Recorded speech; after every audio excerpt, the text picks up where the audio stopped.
Hey, my magical readers, I hope everyone's doing good and keeping happy as much as you can and keeping a smile on your face and doing the best you can through all of this craziness. And I hope you're reading. We got a lot of books checked in last week, which was great, but I still have a lot that are out. So 3rd, 4th, 5th, 6th graders, those of you that took library books home with you, if you are done reading those, would you please return them to school as soon as possible?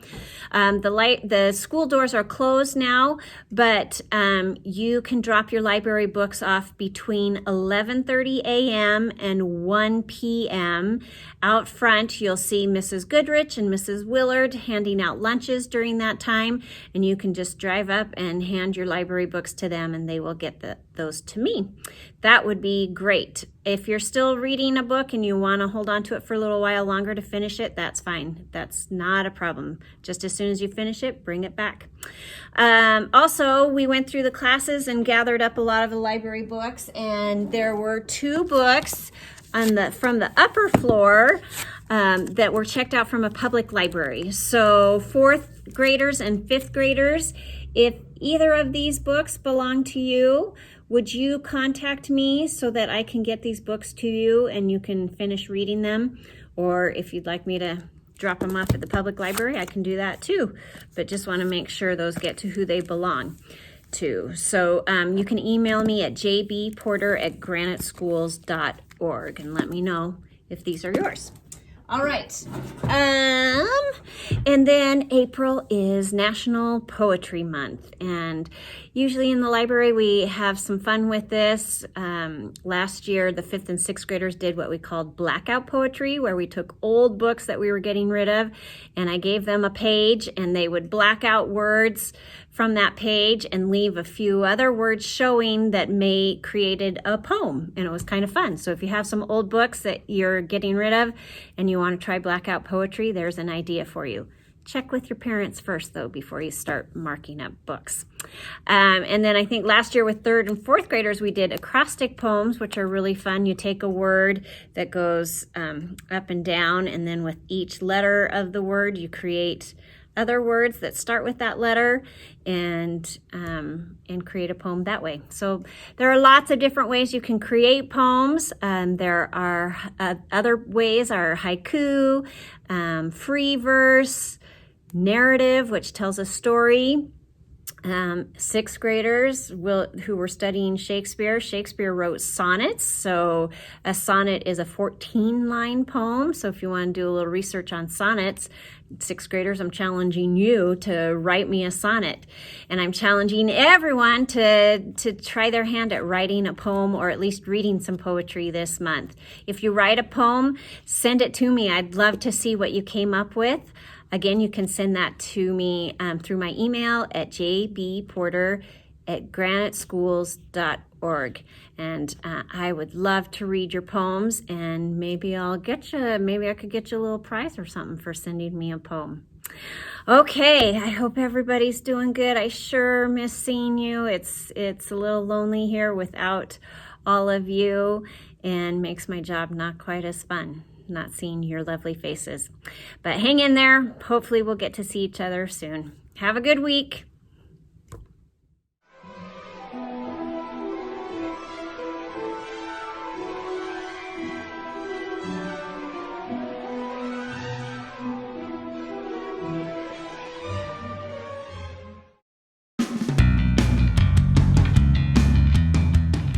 Chicken dance, dance, dance.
gummy bear.